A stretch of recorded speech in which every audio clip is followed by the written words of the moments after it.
Hello, everyone. My name is Jordyn Smith, and I am the voice and the astrologer behind the YouTube channel Nonconformist Conscience, as many of you guys know. And today I am here with my really good friend B, also known as the Zine Witch, and she is an astrologer. She is neurodivergent, and she definitely advocates for other neurodivergent astrologers. I think she's a gem of a human. I also love her take on astrology. It is definitely not EA.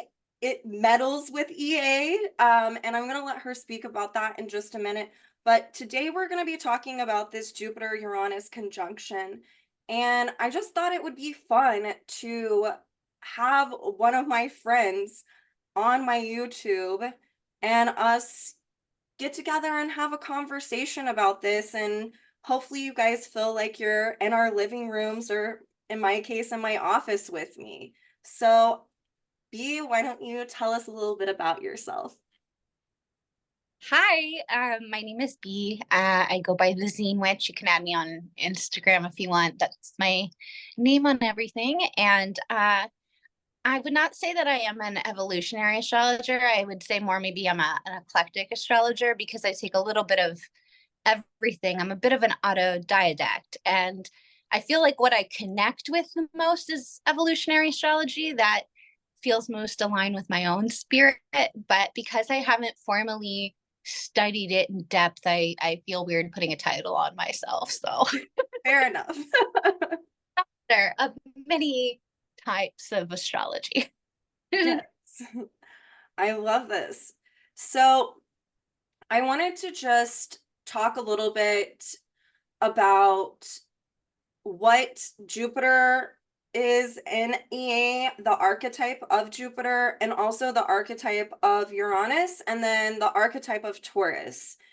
And then I wanted for B to talk a little bit about their own experience because they actually have a Jupiter Uranus conjunction. And it's one of the reasons why we thought it could be like really fun for us to get together because B has personal experience with this aspect in their own chart. And so, me and B are just going to kind of bounce around. But first off, when we're looking at Jupiter, there's a few things around this archetype that I want to hit on. And the first one is that in EA, Jupiter correlates to the sign of Sagittarius. It's its natural ruler in the zodiac, and it is part of the mutable axis. And so it really is about natural law.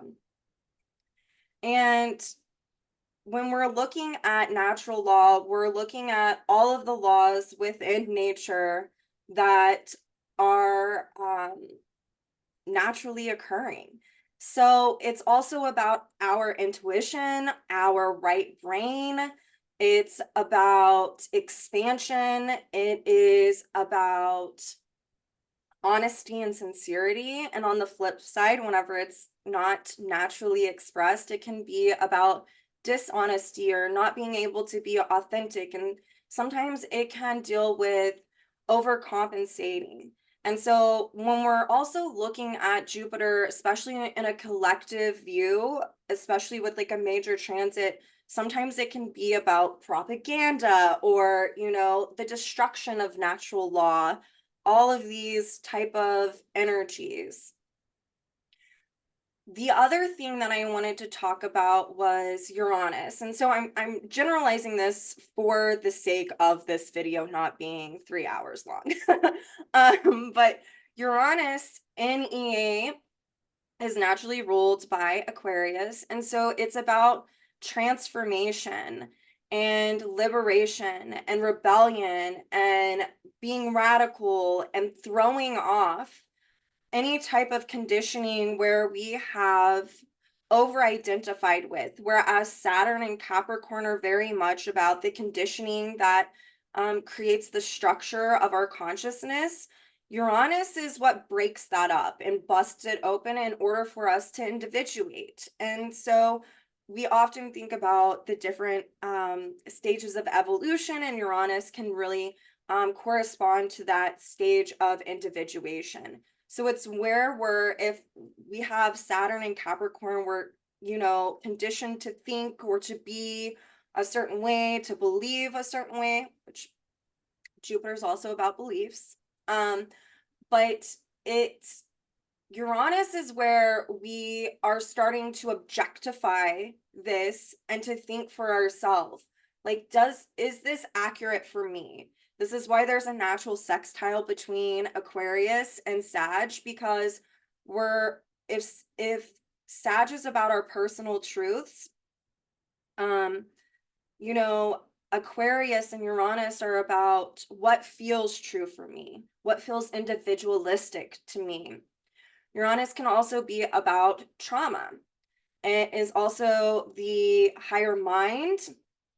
It's our higher intelligence. It's all of our subconscious memories from prior lifetimes in this lifetime. And it is also about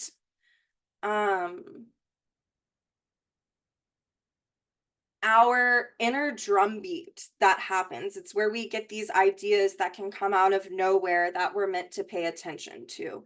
So this is a very generalized view of what Jupiter is and what Uranus is, but I want to talk a little bit about Taurus, since both of these planets are in that sign while this conjunction is happening. So Taurus is about our inner relationship to self. It's about survival. It's about what our own individual needs and values are. Whereas if Jupiter is about what we believe, our beliefs um, are what we give meaning to. And then there's a natural inconjunct between Sag and Taurus that is really about what we give meaning to, stemming from what we believe is what we value on a personal level, and what we value correlates to what we need. And so Taurus is very much about our own inner relationship to self, whereas Libra is very much about our relationships with other people. Taurus, I said, is about survival. It's also about our ability to listen to ourselves. It's the function of inner listening, whereas Libra is how we listen to others and our ability to listen to where another comes from. Taurus is very much about our ability to listen to ourselves. And that's also that natural inconjunct between Taurus and Sag. Are we able to listen to our own inner intuition by listening to our inner voice? It's also, when looking at the collective, it can be about land and natural resources, because on a personal level, it's about our own inner resources, our own inner natural resources. Whereas on a collective level, it can be about the nation or the country of origin, the natural resources that they use. This is the trine from Taurus to Capricorn. And it's also about the land that a country is on, and Capricorn is about the borders of it. It's also about, on a collective level of wherever we're at, each country has its own conditioning, Capricorn, within that societal structure. So within that, there's also, on a societal level, from the Capricorn trine to Taurus, there are certain values that a country of origin can have within the collective, of the structure of that collective. So I just wanted to, kind of break down a little bit what these archetypes are. The last thing that I don't want to forget is that Taurus is ruled by Venus, as many of you know, and Venus is co-ruled by that Libra. So it's about others' values and it's about our values on the Taurus side. And it's, again, about inner listening. So we can see that in someone's own natal chart, whether they have issues with that, whether they're recovering that. It's also about self-sufficiency. And that's one that I don't want to forget. Taurus is very much on personal levels about how we're self-reliant. If it's about our own inner natural resources, it's speaking to how do we utilize those to be self-reliant. Are we having self-esteem issues? That's, a, a distortion of Taurus stemming from multiple different, reasons why. It would depend on someone's own soul's evolution, but or do we have healthy self-esteem? Are we able to be self-reliant? Are we able to be self-sufficient? Are we able to empower ourselves? So I wanted to kind of lay the foundation on that. I know that you might have a little bit of different views on these archetypes. Like what do you think about this? Well, I hear like beliefs and I hear suddenness when these two things come together. Like that's the overall theme. So what comes to mind for me is epiphany or beliefs that are formed based on things that are accidental or sudden, things that are unexpected, Uranian things. Mm-hmm. In Oh, my are you own talking life, about the conjunction? yeah, with the conjunction, Okay. are you asking? I was Uh, asking like if you have any more views on like what the actual different archetypes are. But if you yeah, don't, let's jump in. I'm so good with it. and I also just want to say too with Taurus, you did touch on like self-esteem, worth, value, that type of stuff. But also I want to keep in mind that this is a sign that rules like women, it's Venus stuff. So this has a lot to do with how I believe women are treated in society. I mean, Jupiter is society, right? So in Taurus, we're Oh. dealing with how we're treated in society and the ways that we might need to have like, it's almost like I'm getting a visual of somebody who is having a sudden epiphany their whole life. They've been told this, maybe they're misogynistic or something, or maybe Mhm. their opinion is out of line with the collective, and then having that sudden moment where they see something happen, they're like, oh, that's what that person was talking about. I Mhm. get it, kind of thing. That's kind of what I see archetypally a little bit. Gotcha. Which is so interesting because in EA society would be Capricorn, you know? Uh, I think Interesting. yeah, and and this is what I love about here we are talking about Jupiter, and Jupiter's about relativity, right? And expansion. And so it's like coming from different astrological backgrounds. I just love hearing about this because here's the thing is, EA it didn't come into fruition until the 70s and 80s. So it's like we have like ancient astrology and all of these kind of different areas. So, but just for like viewers' sake, I want to So it came into be during a Venetian time, yeah, Pluto into Libra, right? So yeah. yeah, sorry, No, you're fine. not through my brain right now. Sorry, No, continue. I love it. But no, I want to hear more on your take about the Uranus Jupiter conjunction, especially because you do have that in your chart. I loved what you were saying before I kind of cut you off. Okay, well, to something that you said about Capricorn being society, let me maybe better describe this, what I mean by this. So, Capricorn, yeah, definitely society, government systems, authority structures that hold everything together, Hmm. right?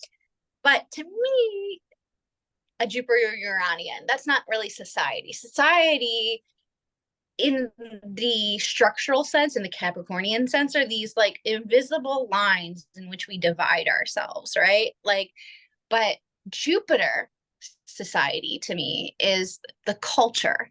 It is, and I believe in cultures makes a place. Think about when you want to travel. Think about somewhere you've always wanted to visit, but you've never been able to go, somewhere that's maybe very different from where you grew up. You want to go there because you want to immerse yourself in the culture.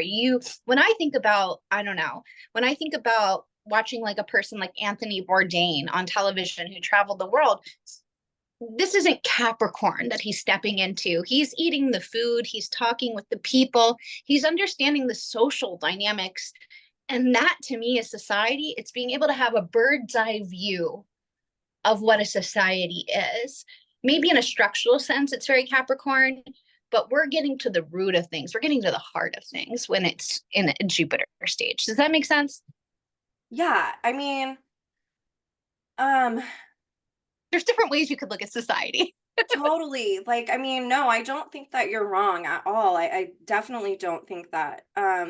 It's to me, I mean, even you saying like there's a bird's eye view, it made me like chuckle on the inside because I'm like, you're speaking your Uranus Jupiter. That's what I'm hearing. Like, I'm like, okay. Because it's that objective lens, but it's like, you know,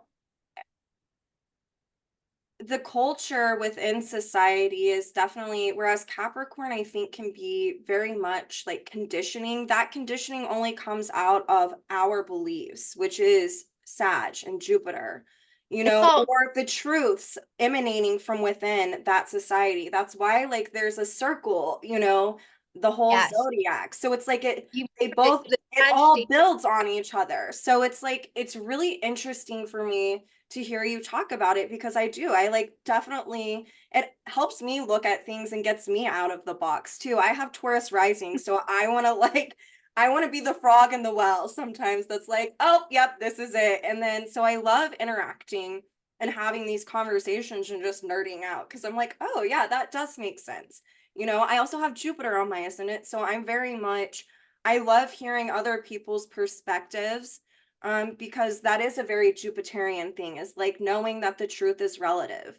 Like we can't we can't bot that's what can happen in Capricorn, is that can get botched in, right? Like where people Yeah. don't want to move. So So like here's the example I keep thinking of. Like when I think about Capricorn, we think about like the structures that hold society together. So think about the Pledge of Allegiance, right? The Pledge of Allegiance is something we're all kind of taught, and it's ingrained in us in a very like at a very early we age. But indoctrinated into us. yeah, maybe that's a better word. And That's a you think great about Capricorn word. these words: one nation, indivisible, under God, right? Like, Right. but let's take a bird's eye view, the Sagittarian view. When we look at a society, we say this thing every morning when we rise, when we go to school, when we're here to learn, but we're very divided in as a country. That is very clear. So I feel like Capricorn might be the rules, the structure that holds things together, but I feel like Yes. Sag is really like the people, and as people that can always transform, that can always change dependent on our minds and how we use them. And I think that's a powerful thing. And I think Jupiter Uranus conjunctions often serve, from my experience, as periods of time where, there's 13 and a half, well, 13.8. Let's just say 13 and a half years because it's easier to say. There's 13 and a half year cycles where we're going through a perspective change in that area of our life in our individual charts, right? So, like, what starts as a crash, what starts as an epiphany, what starts as this sudden movement, right? Like you didn't expect it. Oh shit, that happened. Or maybe It's it's the even just like, Uranian jackhammer, yes, that yeah. And I think about think about people who have this conjunction natally. And let's start with somebody who has it in Taurus. Bob Dylan is somebody who has it in Taurus. And the Uranus aspects of his life have been triumphant. I mean, here's the person, there's a whole like way that music has been designed as a regard, to like him beginning to think differently about how he wanted to express his political Jupiterian beliefs, right? Like, so he was this folk singer, he sang on his acoustic guitar. Then he has this moment in the mid 60s with the Uranus Pluto conjunction where he goes electric, and suddenly it's like, people are judging him for doing that, but then they hear how he does it, and he does like a Rolling Stone, right? And everyone's like, oh, I get it, he didn't lose his Mhm. political mind, he isn't selling out, he's just doing it differently.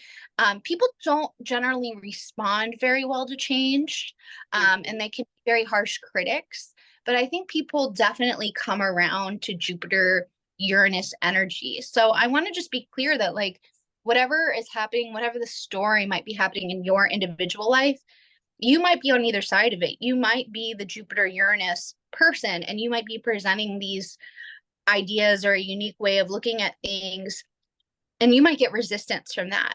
But Mm-hmm. be patient, grasshoppers, because it is a 13 and a half year cycle, and that will change everything. Someone else who had this conjunction is Steve Jobs. Wait, And can I Steve Jobs, say something really quick before it goes out sure, of my mind? Because you're talking like, and Steve Jobs is great, but before we go there, before you go there, I just love how your brain works because you have this is so Uranian Jupiterian conjunction. It has a data bank that is endless, right? It's so like that's you're pulling from the ethers. You're honest. Like I'm like okay, but here's the thing: is like you're talking about Bob Dylan and like you're about to talk about Steve Jobs. I also view you this way a little bit, like not a little bit, a lot. But that's someone who is always reinventing themselves. They are the avant-garde. It's higher intelligence, Uranus, met with expansion.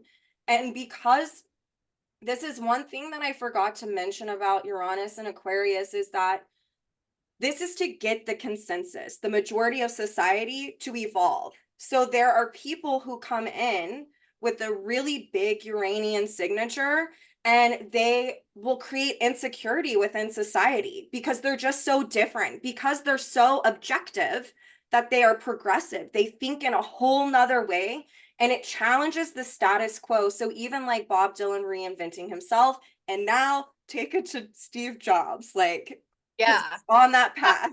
change society, like that, and that was, I believe, in his 10th house. So that makes sense. But I also like in 1997, when we had a Jupiter Uranus conjunction in Aquarius. So Aquarius obviously rules like the tech world, things that are electronic. So a different version of like that's like the coming together of society, right? Like how we're connected to one It's the another. We might collective. be apart, but and that's what the social media kind of does. That's what our iPhones Totally. do.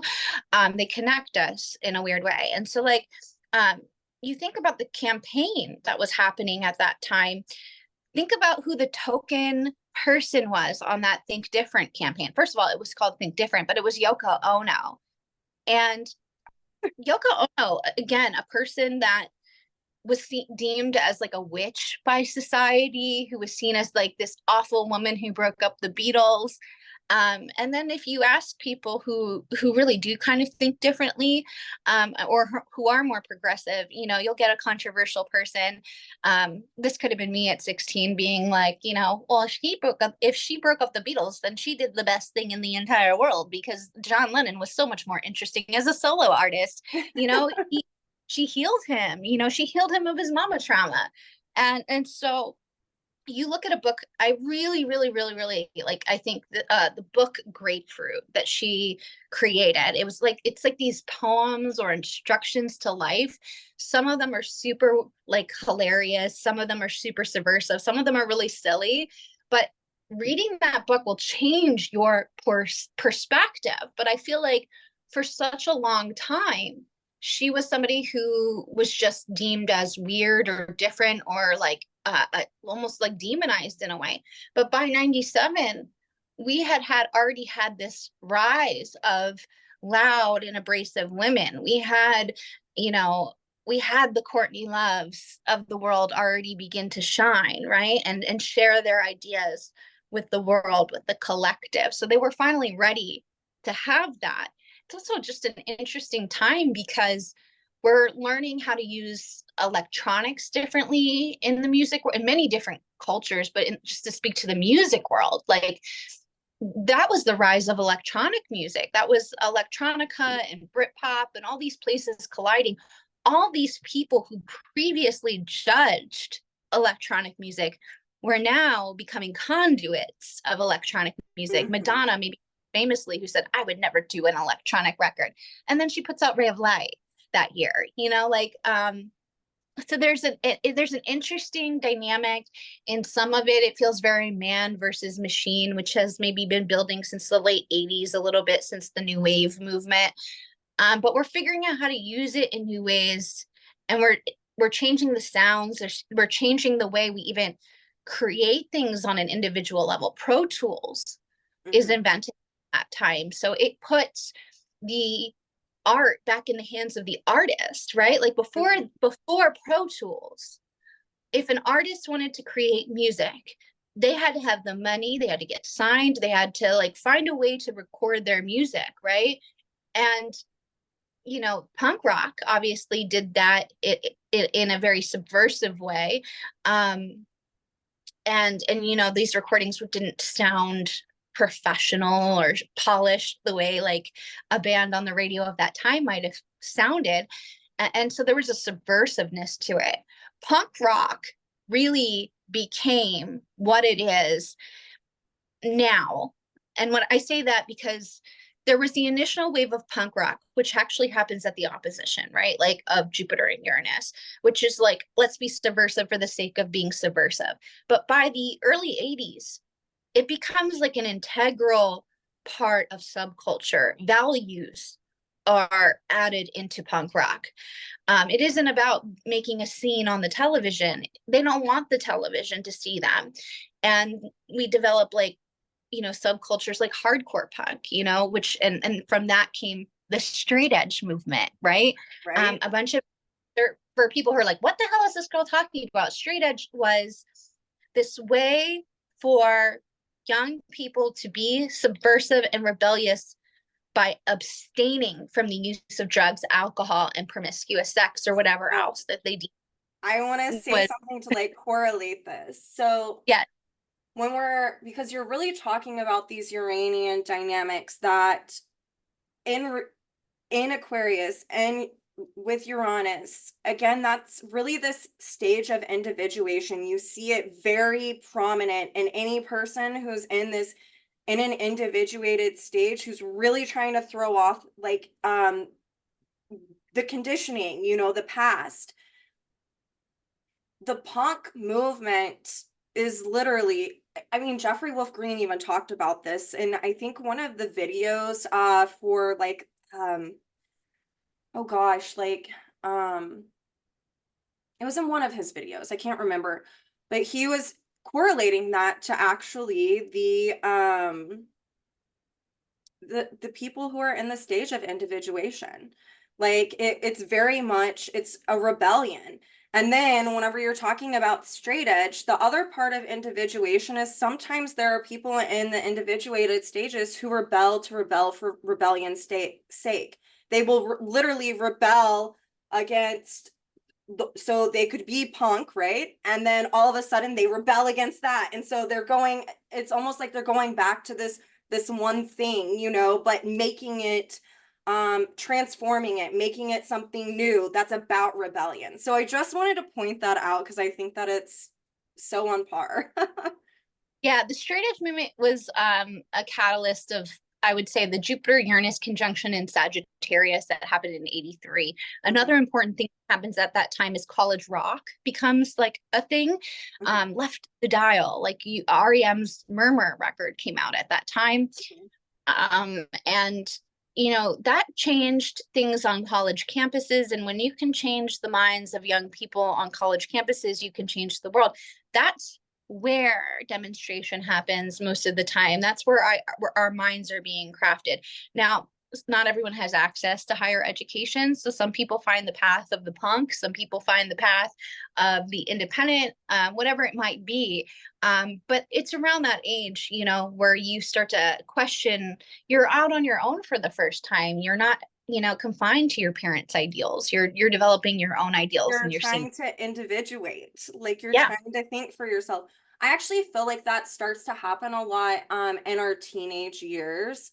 That's like the rebellious teenager, but then you move out of the house. And I also feel like during our first Saturn return, we can really start um to feel that as well. That can be like Oh, where that's like, you're I feel like that's like, that's like you know, what?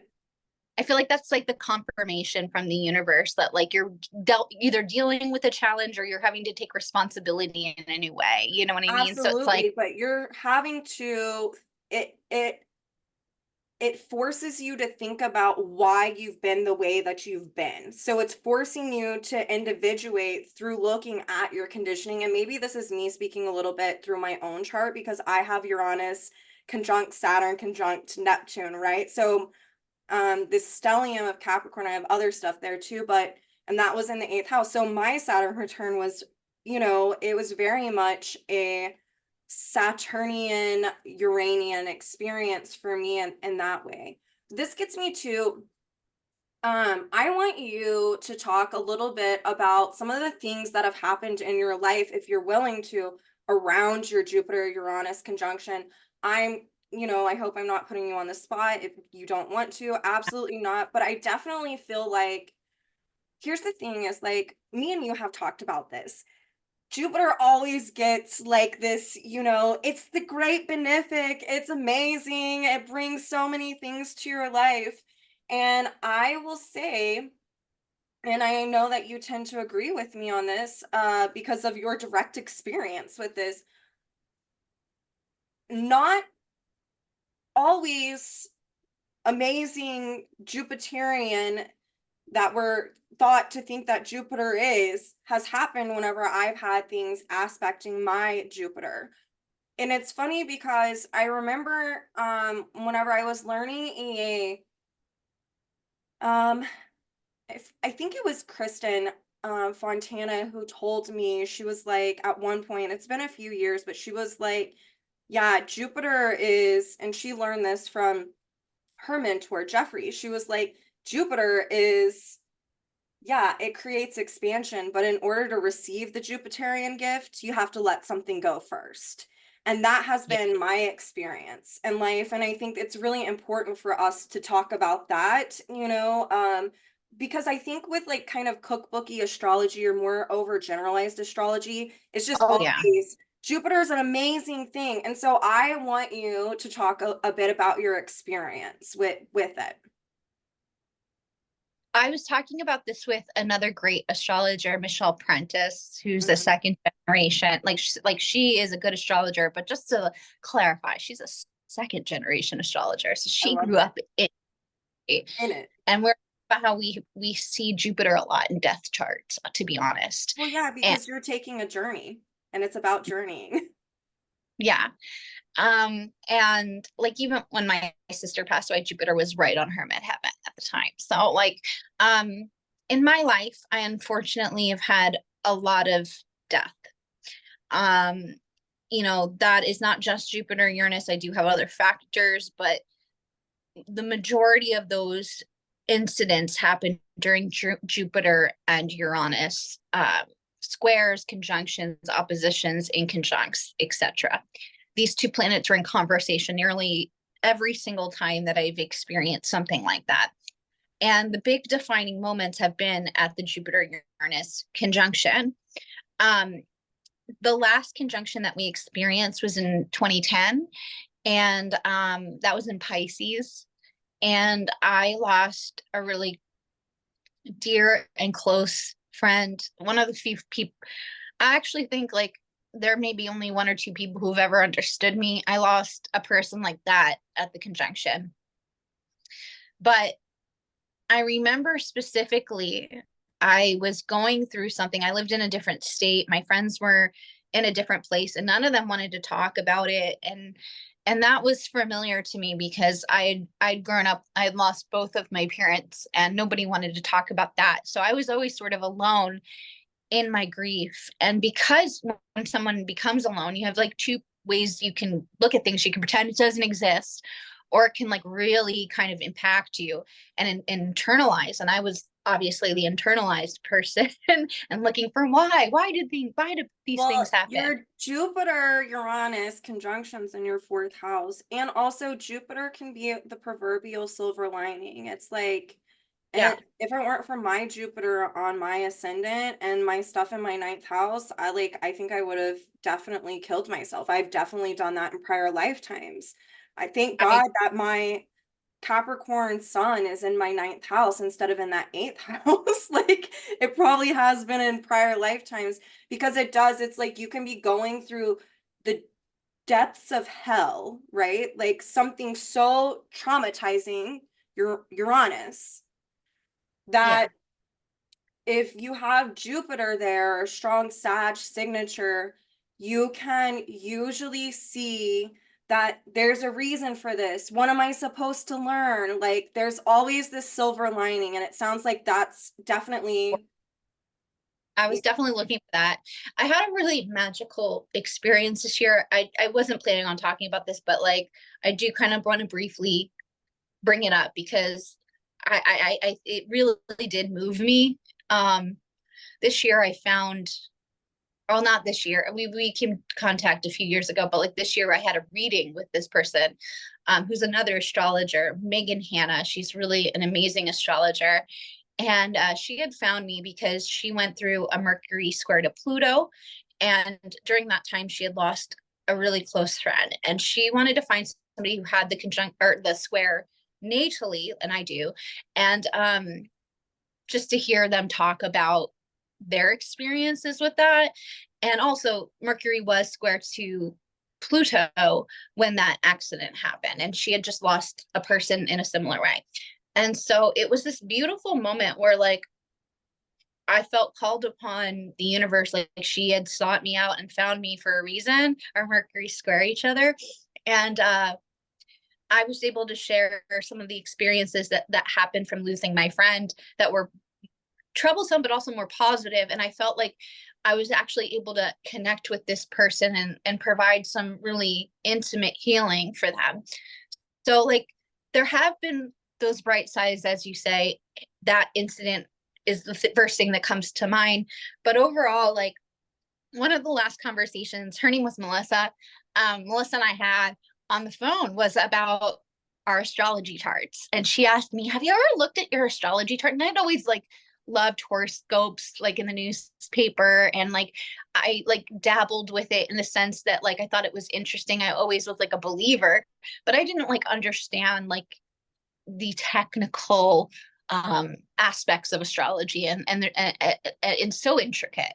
And I never will, because none of us ever will. And if any Yeah. astrologer tells you that they No, know everything, that's probably why I love astrology, is because I will be a student of astrology the rest of my life. There's two, and here's the thing, I think most people who become astrologers tend to have a strong Jupiter Uranian thing about them, because one, Uranus correlates to astrology, and same with Aquarius.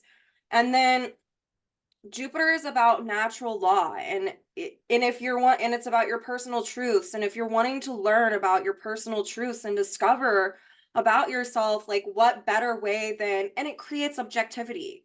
Like here's the thing, astrology is a science of observation and correlation.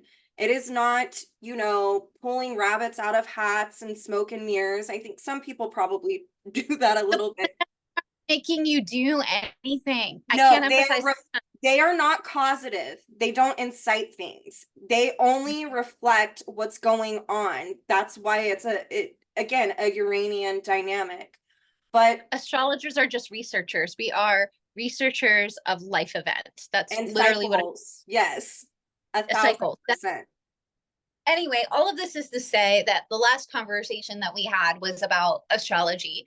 And Love it. and I remember at that time I wanted to connect more with like my witchy or occultist side, because I wanted to, I knew in my heart of hearts that she was there. Like I knew she was there. Like I never felt like she wasn't there, if that makes sense. Yeah. Even though I knew her. And so there was this interest of like trying to expand into those worlds. And I would have to say that that's the reason I became an astrologer, is I was looking for meaning. Another thing that happened was my mom died when I was 3, and she died during the square in Pisces of Jupiter and Uranus. And nobody really wanted to talk about my mom. And because we were a family that didn't really talk about things, the questions that I had about her, no one was able to answer. So astrology also provided for me this ability to paint a portrait of who my mom could have been, Mhm. and other people in my life that I mean, my grandmother had schizophrenia, and so I never knew her as a person that had, I want to say, clear mental health. I don't know how else I would describe that. So I was always curious about the person that she was prior to her sickness. And I was looking for family patterns. There were so many things that had happened that, just like, to me, I'm autistic. So like patterns, and I didn't have a language for them. Yep. And then things too, where like throughout my life, and this is maybe a little bit of an autistic trait, but like I just knew people's instinctual energy. So I would always set my friends up. Like Mhm. I had a lot of friends growing up that I set up that have had It was your marriages. intuition. I know what I know without knowing why I know it. I, I You should meet this person. I'm a connect. I feel like I was a matchmaker in a past life. Yeah. Um and the minute I started studying astrology, it was like, oh, there is a language I understood my entire life. This just gave like a form to it. So it wasn't even like I was learning something. There were things that were just innate in me. Mhm. And so that was one thing that happened with Jupiter and Uranus, as like a silver lining, I guess you could say. Another thing with Jupiter Uranus conjunctions, I was autistic, and as I am, and that wasn't necessarily something that we still don't really fully understand to this day. And I, like many other people who have gone through these experiences in the time period that they have gone through them, I wasn't cut out for regular education. I had a really hard time with getting up in the morning. I've always been a nocturnal person. So, like, waking up at 7 a.m. and going to school was not for me, especially after my father died, which also happened at the conjunction in Aquarius in 97. So, a lot of like, a lot of things in my life didn't really fit into those norms. And so I would act out, all the things that autistic children sometimes have to go through. And I was sent away to an alternative school, part of the troubled teen industry, And I talk about it now because, like, I just think the more I connect with people online, 90% of the people that I meet that went through these places were either autistic or had ADHD that was not Mhm. diagnosed, and instead we were medicated to compliancy, and it tampered with our brain. Um, there's something I haven't seen many people talk about that I do want to bring up with this conjunction. The thing that's interesting to me is these moments of like major change, like thought change, accidents, all of that. They don't happen the day of the conjunction for me so much. They happened because each time that this conjunction perfected, Mercury squared Pluto shortly thereafter. And Mercury squares Pluto shortly thereafter this conjunction. It will be at the second degree of Taurus and Aquarius. So if you have planets in the fixed signs around these degrees, I don't want to fearmonger, but these are days to be a little bit more careful because you can be a little bit more accident prone. You have like two things kind of, so like practice defensive driving. I don't want to fearmonger, but like you can keep like, a decent, if you're driving, keep a Yeah. decent 2 inches or, It's or being a two, defensive driver. Yeah, you know, well, and like take Mercury is about, that definitely speaks to driving and traveling. Jupiter yes, has a bit of that as well, so, those have been tricky times. That being said, I think that energy could also be used as a portal for a perspective change. So that's a really great 1000%. way to maybe perhaps, do something that allows you to shift your perspective, whether it's in Taurus, so like maybe experiencing art that's different, like seeing something you normally wouldn't, like going to a concert you might not normally go to, you know what I mean? Mhm. Things like that could be very good, or having a hard conversation with somebody that you have been putting off because it's scary, like what's the worst thing that's going to happen? Someone will yell at you, like Yeah, that's, it you have to well, do it. and you it's have to do. also that Pluto and Aquarius. I mean, Aquarius speaks to our tribe, it speaks to friends. And so, I mean, that's something I've been seeing throughout Pluto and Aquarius is like people are like, especially with Uranus and Jupiter and Taurus right now, is as they've been like radically transforming their relationship to themselves, Uranus and Taurus, and like expanding upon their relationship to self and understanding their personal truths and what gives them meaning as they're liberating, this Jupiter Uranus kind of buildup. They're understanding their own personal philosophy, that would be Jupiter and Taurus, and they're understanding their own values and what they mean. And as this is happening, there's this dynamic of where they're having to throw off people that maybe that they have been friends with for forever because they're realizing like our values don't align. I even had this happen recently a few months ago. I was in a car with someone who I've known for forever, and he told me, um, he was like, I remember because I was talking about being indigenous and like talking about how that feels as white appearing, right? Very Jupiter, Venus in Sag ruled by my Jupiter on my ascendant with all my Capricorn, right? Like these things.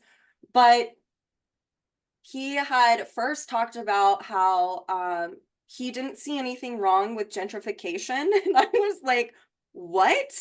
And like, I was like, on the inside I said that, but like being autistic, like I have a strong sense of justice, like I know this. And like so I was doing my Capricorn and kind of keeping it together, and I was like, oh, like what do you mean by that? And I'm not going to go into it, but I like told him, I was like, that's, yeah, it might be raising your property value if you live there, but it's taking away people's culture and, all of these things within their neighborhood. And it's for like rich People people. can afford to live. Like Oakland is a perfect example of that. Pushes Like, people out. yeah, But it like, pushes people. so It's not a good thing. no, it's Um, not. And then after this, I don't know how it got to this. It was because I was talking about like, different demographics of people. And then I don't know how it got to it, but I was talking about being indigenous and white appearing, and he was like, well, I'm indigenous. And I was like, oh, you are? I had never heard that from him before. And I was like, so where are you? Like, what tribe are you from? And he was like, well, I haven't done my 23andMe, but we're all indigenous. And I just looked at him and I was like, I don't want to say his name. Not that I think he would ever watch this, but he was like, he was like, oh, did I ruffle your feathers? And I like looked at him and I was like, no, I'm just really disappointed in myself that I'm just seeing this in you right now. And then I was can I like, stop for a second? I just want to say something. what? We're going to talk about this in a second, but I want you to remember ruffle the feathers. Yeah, okay, yes, Continue. yes, yes, yes. So then and then I like I used it as a moment to try to teach because you know, um he's really good friends with someone he used to be with who is queer. And so I just told him, I was like, listen, how you're sounding sounds like why isn't there a straight parade if there's a gay pride parade? I was like, or why isn't there a WET since there's a BET? I was like, that's what you're sounding like right now. And there was a couple of other things that happened after that, but definitely, it really confronted me. This was why Pluto was on my Mercury squaring my moon, by the way. And so it definitely, confronted me with the reality, right? Like Pluto was in Capricorn, like confronted me with the reality of my friend and who I thought was my friend. And it made it to where I just really felt like I couldn't relate anymore. There was no relatability.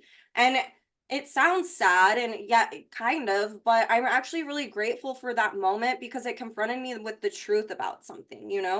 So, Yeah, a lot of those experiences throughout my life. yeah. And it really, like it hurts when you have to like let someone Well, go that you thought would be there forever. and this is kind of that dynamic that can happen during this time period, though. Like Jupiter conjunct Uranus and then Pluto squaring that Mercury. Like you can all of a sudden, and it doesn't have to be a blow up. You can just realize, like, oh, like we're just really different, or maybe we're not compatible, or we don't have our values, because with Uranus it's about our inner vibration, especially in Taurus. So as we're changing our inner vibration by understanding ourselves and like radically altering and transforming our inner relationship, there are going to be people that we're not going to be around anymore. And then it's also going to bring in the people that we're meant to have in our life that really resonate with us, that are on that same frequency or vibration. So I did want to like speak to that a little bit. Yeah, I'm writing something down right now just so I don't forget.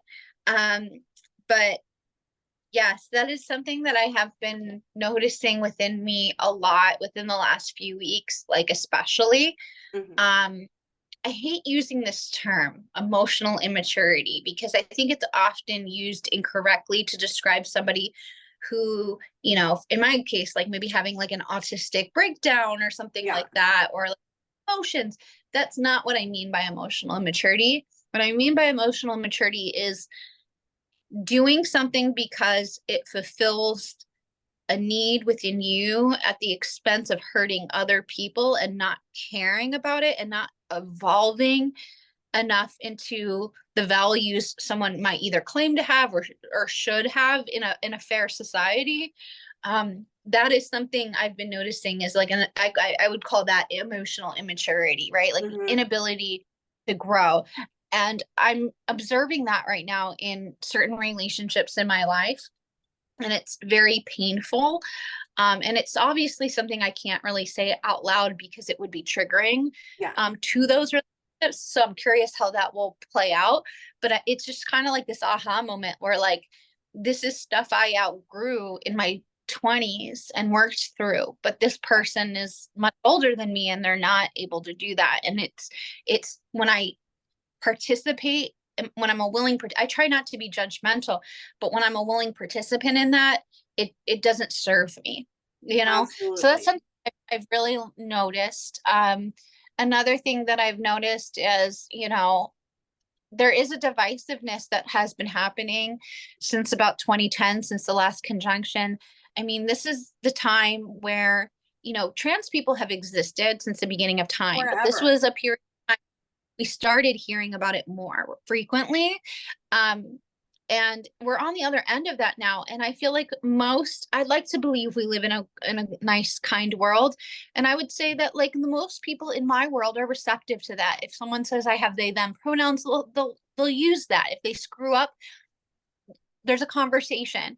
But there are certain people in the world, and I see them more and more on YouTube comments that don't feel that way and feel like Yeah. it's taking away from their autonomy or whatever. Well, Uh, and that's you know, okay, so a couple of things.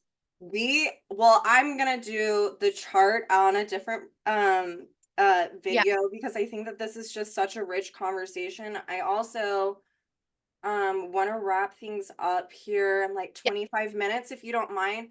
Because I do want you to speak about like what you told me before in the birds ruffling feathers, yeah, but before you do that, because we're talking about the trans community, and non-binary community, the queer community, that's a very Uranian um thing as well. I've talked about my oldest kiddo who is non-binary. They've definitely, I mean, every single time I come on here and I talk about them, I tell them and they're like, you can always talk about me, whenever it comes around to this. Their Lilith is like in the seventh house and in Gemini. So this is like it, they like having a voice about this. But there are how do I want to say this? With Pluto and Aquarius, we're going to have people who come out of the woodwork who are trying to really get the collective to evolve. There have always been trans and non-binary souls out there. It's just the language is, there's language now. That's finally what it is. It's never been, you know, not there. It's not like a new thing. It's just there's finally language. But with Pluto and Aquarius, like there can be these groups of people who are here to really get the consensus to evolve. I think one group of people is the queer community for sure, but especially with this going on. But the other dynamic that we have with Pluto and Aquarius is the social dinosaurs who are like, we need to go back to how it was. And a prime example of this right here, I can give a story, is I live in Oklahoma. It's made national news. I might even get really emotional because this hits home for me. But we have really strict laws, bathroom laws, all sorts of things around book bans right now, because there is a political superintendent for the schools of Oklahoma who is Christian and, in my opinion, very fascist, and so is wanting to indoctrinate in that way. So there's this dynamic of a social dinosaur. It needs to go back to how it was, these Christian views, this, that, and the other. And on the other hand, there are massive amounts of children coming out of the woodwork who are here to help the collective evolve. And one of those was Next Benedict. I get really emotional. And it's sick. Like it makes me, today, there was the trans community and parents of trans kids who went to the Capitol, and they heard him speak, and he would not say Nex's name, would not say their name. And there was this woman who was a parent who I just was like, I remember when I heard her say this, I was like, oh shit. She was like talking to him, and she was like, I would say we should give a moment of silence for Next Benedict, but you guys have been silent enough. And then she talked about how he wouldn't even say Nex's name. And, you know, she was like, she, you know, was like Ryan Walters. She was like, there are things going around the internet that are saying with Nex's picture, say their name, and you still refuse to call them by name. And so there's just this is a great, I mean, I hate using the word great, but this is, you can't make astrology up. We can see this within society. And so we have a social dinosaur, and then we have a movement happening as a way to try to liberate the consensus, to get them to evolve. And so I just wanted to, like, you know, put that out there. So go on. So I was just gonna, we don't have to dive into this, but like you talk about natural law a lot with evolutionary astrology. Well, indigenous beliefs, technically, that are like before Christianity was even a thing. And the idea of being two-spirit is an innate quality of that. So 1000%. Those transphobic. Well, and here's the thing. On this channel, I don't know. Consciousness is genderless. Yeah, it's just, yeah, we need to return it. It's a social construct. So, yeah. Okay, I want you to talk about the birds because I let's talk about birds. And that was a great example of, yes, in natural law, indigenous tribes, we have people who are two-spirit. Yes. Anyway, yeah, so birds. You're not going to hear this anywhere else. No, you're and not. This is, I think this year, if I can just say so myself, if you want to embody the energy that this year has to offer, find yourself a astrologer who thinks differently. So I went on a walk, like I think it was about a year or two ago, and I was really trying to understand my Jupiter-Uranus conjunction. So I started like listening and watching a bunch of things that had come out during these conjunctions, these squares, and I was just like looking for the patterns and things that speak to me. I have something called synesthesia, which means the wires in my brain. It's a type of neurodivergence. Yes. Where when I hear I sometimes will have tastes in my mouth with the sounds. Sometimes I will see patterns in my mind and get visuals of colors. And generally, this is a technique that I have learned how to use to channel. And I don't talk about my channeling very much because I don't do it in a very traditional way. I channel through music. I like hear songs. I have this thing called a soul soundtrack. If anyone is interested, on my page, where you send me your chart and I will work on a soundtrack that's personalized to you, and I'll send it by that reminds me of your chart. And anyway, so this is just a thing that I do. And I was like listening and I was looking for patterns. And one of the things that really occurred to me was a lot of these Jupiter Uranus conjunctions, birds were a metaphor that were used, whether it was like, like a more, like overt example could be Blackbird by the Beatles came out during a Jupiter Uranus conjunction. So that's, right there.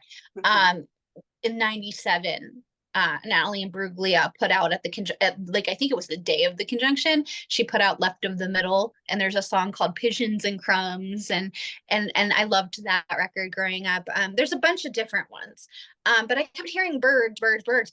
But then like it really hit me when I started like connecting the dots, and I was like thinking about records that I loved since I was a kid, and one of them like, this is more like when I mean like it's not out there all the time, but Homogenic by Bjork was created during a Jupiter Uranus conjunction. It's one of my favorite records, and essentially the first song on that record is called Hunter.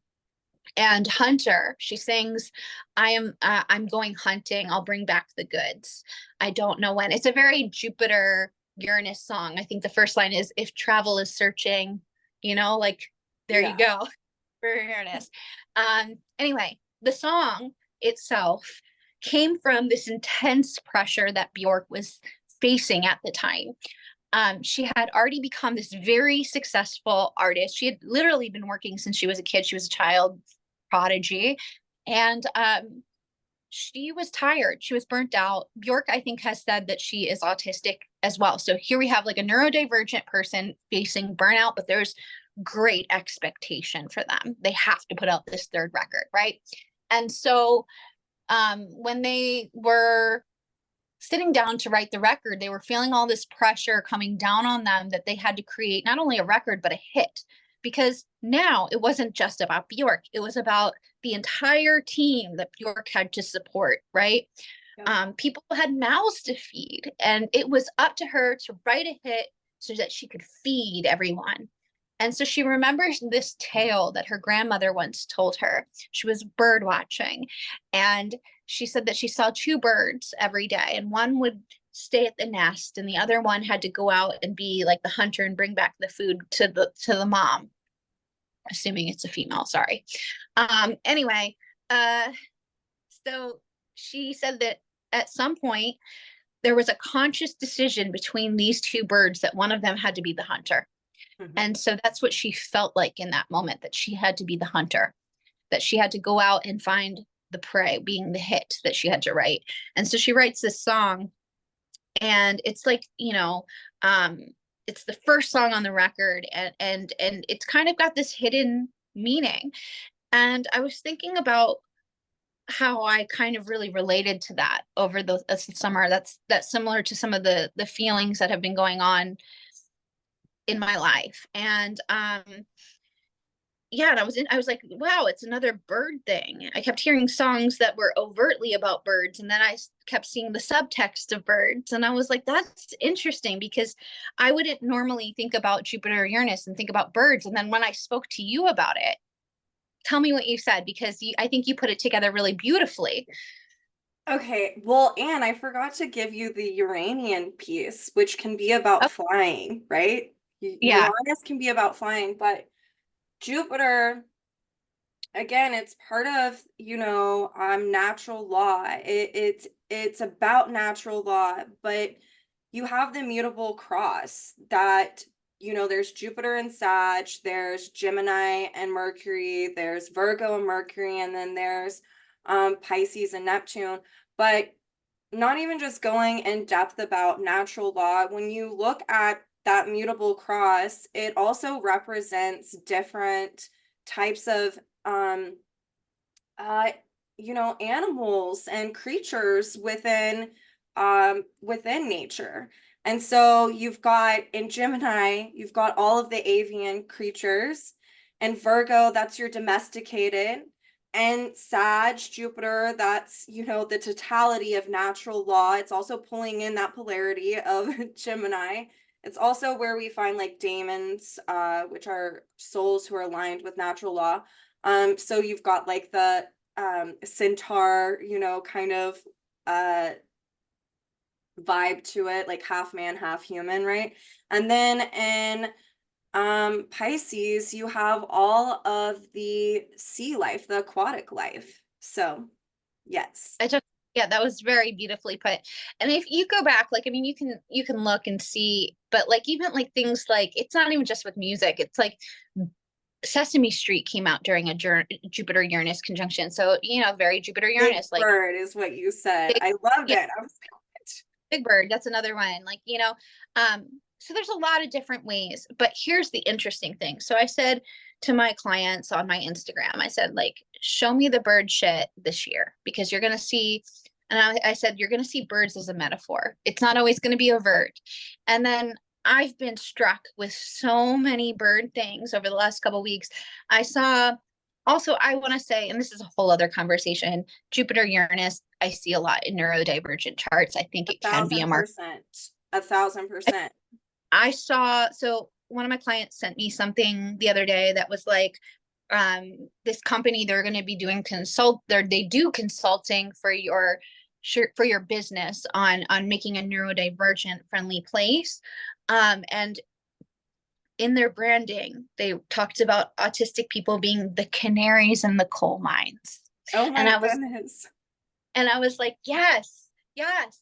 And then I was in session the other day with a client, and she was like, yeah, and it's like I feel like I have a bird's eye view of things. And I'm like, there it is again. And I I have another said friend, ruffle your feathers. you said ruffle your feathers. Like Well, and you that. need to speak about the Mel Robbins thing that you said. Oh yeah. And then Kelsey Wells, she's a Hellenistic astrologer who I love. She's a friend of mine. And she sent me something just this morning on Mel Robbins' show that they just did a study that when we feel better when we go into nature, but apparently they more specifically have done a study that when you hear the sounds of birds chirping, it causes more joy and happiness in a person's life. So it's all Absolutely. and so I thought that was really interesting. And then within the same 5 minutes, I got a message from another client of mine, Anna, and she sent me like an SNL sketch, and it was Black Jeopardy, and I guess Tom Hanks was on or something, and she was like, "This came up in my feed this morning," and it was like making fun of like you know the dinosaurs, shall as you use the term, and Number 46.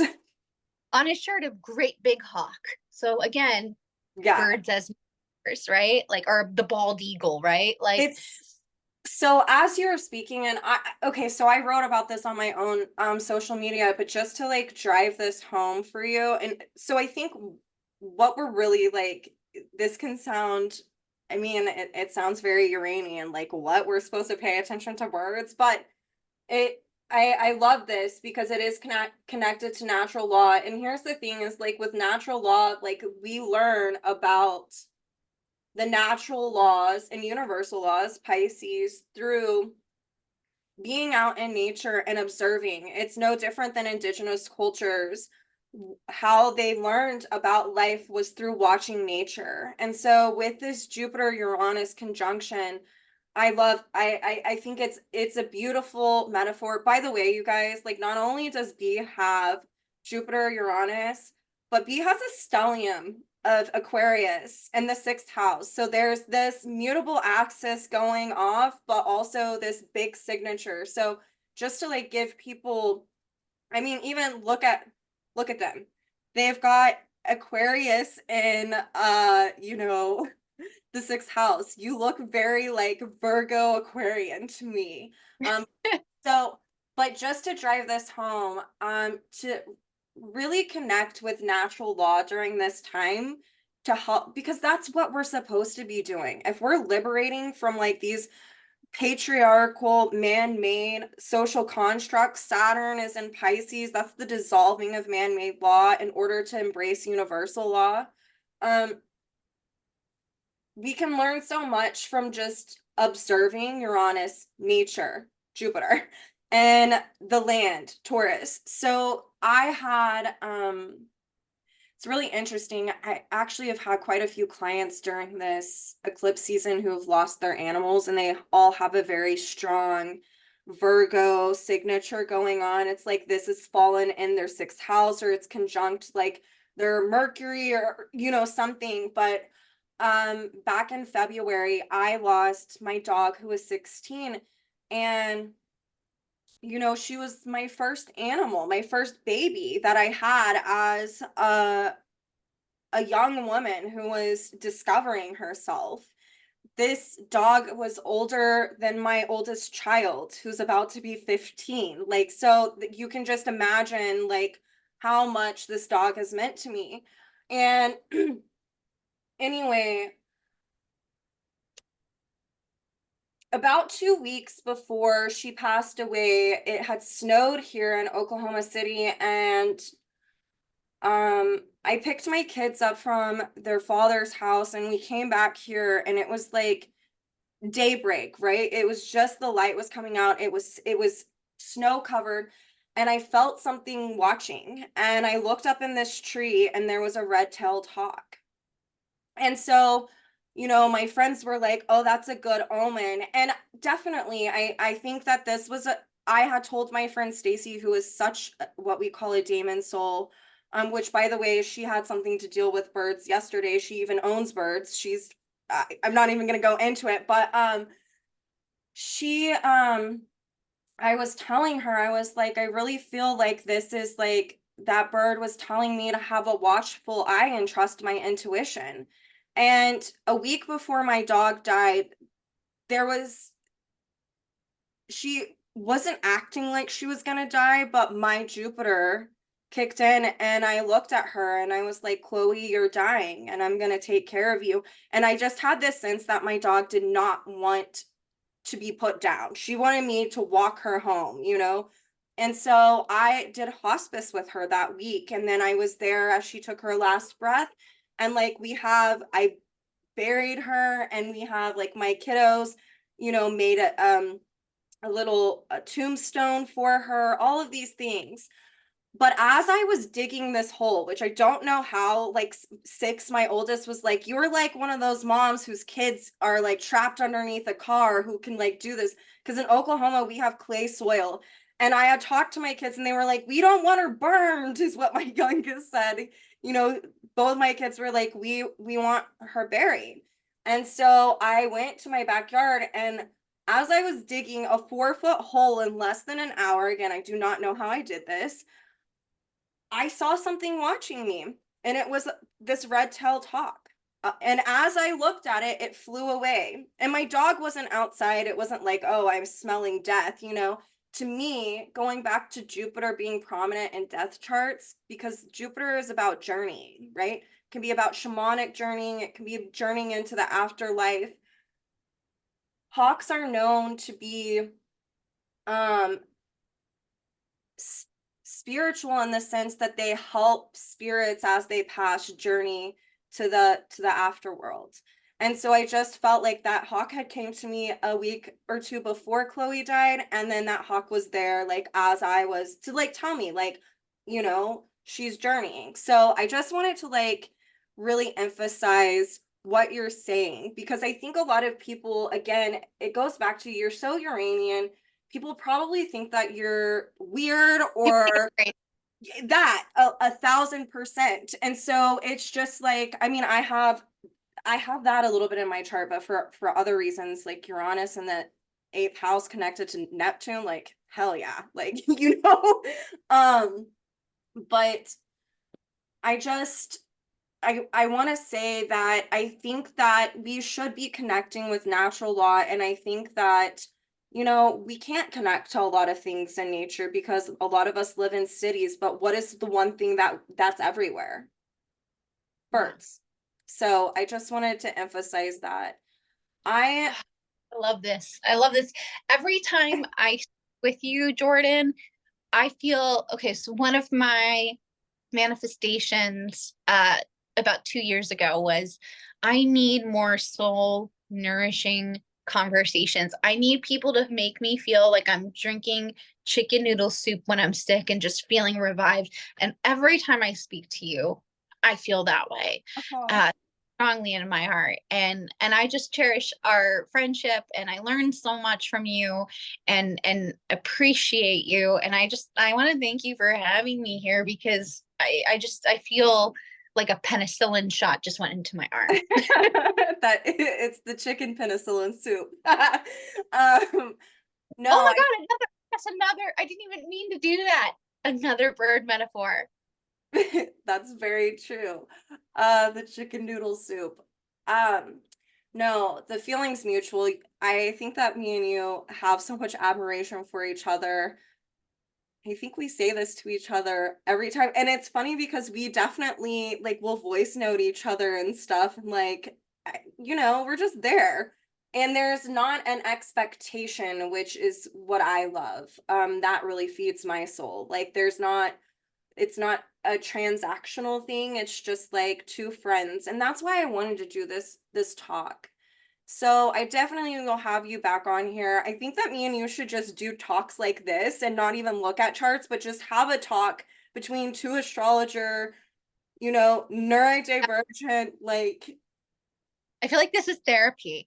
If you're hopefully it'll watching, be for other put people on down here. in the comments, you want to see more of us coming together and talking, like because I will do it. I will make the time to do it. Yeah. It might be Well, too weird for people, but who cares? I'll still do it anyway. But I love that we, but okay, I just have to say one last thing because it is hilarious to me. okay. This was planned, by the way. I know. Time I talked with Jordyn, like we show up on camera. The last time she was wearing a Sublime shirt, I was wearing a Sublime shirt. Now she's wearing a Nirvana shirt. I'm wearing a Nirvana shirt. It is It's definitely not hilarious. planned. I love it. Okay, well, we are going to get off of here, and I hope that you guys enjoyed this conversation of just two astrologers who have different thinking, different viewpoints. I don't know, just everything. I feel like it's an organic conversation. And hopefully, there's something in here that can resonate with someone, or you just learn something from two people having this conversation. I will be posting a video where I will go over this transit in depth in my very Virgo scorpionic like way, where I will pull up the chart for all of us probably later on this week. And I'm going to be posting, the last thing I want to say is B has a workshop going on that Oh, yeah. I'm going to post the link to it as well for their website. But B, why don't you talk about that and then we'll jump off of here. Well, first of all, if you have a bird story, if something happens, I want to hear your bird story. So email me, message me. This is my jam, Comment. Yes. right? And I'm going to share these bird stories. Um, okay, so that's number one. So that's an open call. If you have an epiphany or something, come to me. Tell me your bird story. My upcoming workshop is I am doing a workshop for people who have an Aries North Node and they're in their nodal return as we speak. We're going to talk a little bit about what the soul purpose is for Aries North Node people. Obviously, past life. Karma and affirmations, exercises you can do to step into your North Node. It's also going to come with a PDF that I put together where you can journal and keep notes. And it's also going to come with an additional take home workshop that I did with Jan Spiller Astrology, Stephanie Shea of Jan Spiller Astrology, who's currently writing Jan Spiller's final book, and is on the nodes of fate through the houses. And also, if you have means to support that project, that's a wonderful project to go and support. Jan Spiller was a wonderful, she's passed away. But she was a wonderful astrologer. So you're going to get a bunch of different things. It's $25. I try to make it pretty affordable. Yeah. And if you can't afford it, I can do a pay what you can. Just email me. I try to make my things accessible because I am autistic and I get it. Same And way. also I have a Patreon, and I have an astro school, and it's kind of like I'm building a little bit like of a Netflix of astrology. If you're like autodidacty like me, like you learn on your own time and you want somebody who thinks a little bit different and maybe talks in a very fast neurodivergent way, I might be your gal. And if you just want a little small taste of that and you don't want to sign up for the school yet, I do biweekly video horoscopes where I mainly only work with queer and neurodivergent astrologers on my page, and try to give them a platform. So if you want a little bit of a neurodivergent lens, a queer lens, come join us. It's $10 a month. I love it. Yeah, definitely check out the things that B has done. I will say I had asked B to do my year ahead solar return, and it was like every year I pay for someone to, or I reach out to a friend. Me and B did trade because that's more our jam. But one of my friends who's an astrologer, or just an astrologer that I, admire their work. And this year I had asked B to do it, and I received a workbook PDF download from B going over my solar return chart, and it's just amazing. Like it's amazing. It's rich with information. It is it's not EA, so people who are EA people just have a heads up on that, but that doesn't mean that it doesn't have value. I found so much value in it, and so that's another thing with B that if you're looking for something like that, check them out. So anyway, I've had fun. I hope everyone has too, and I will be posting all of B's information in the description, and we will see you all later.